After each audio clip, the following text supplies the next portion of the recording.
Oh, howdy all, grab yourself a drink, it is time for some Path of Exile discussion.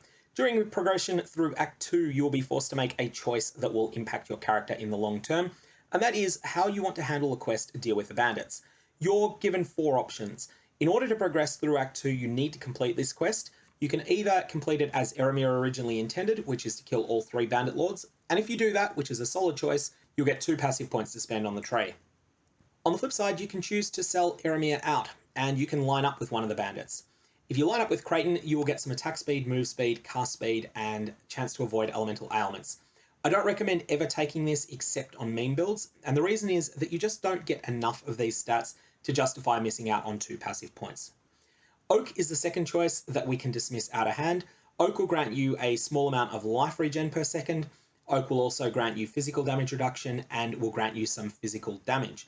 However, Oak's numbers are just far too low to ever consider. Where Kraityn might have some use in meme builds, Oak really has none at all, and I can never recommend helping Oak.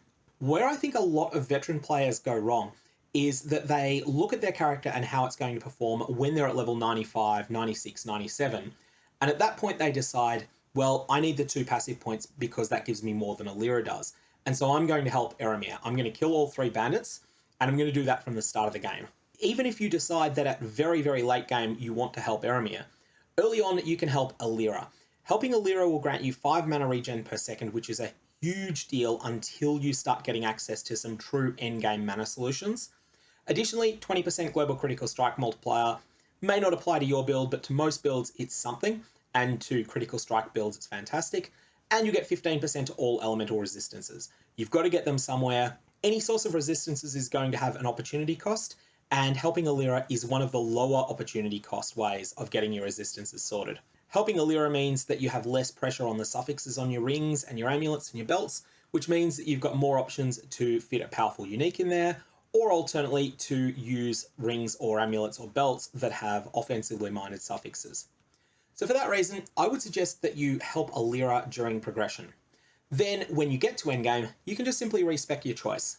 This comes at a bit of a cost. You'll need to vendor 20 regret orbs plus an onyx amulet if you wish to change your bandit choice to Eramir, or instead a single stat amulet. So you'd be vendoring a jade amulet if you wanted to change to Kraityn, you would be vendoring an amber amulet if you wished to change to Oak, and you'd be vendoring a lapis amulet if you wished to change to Alira.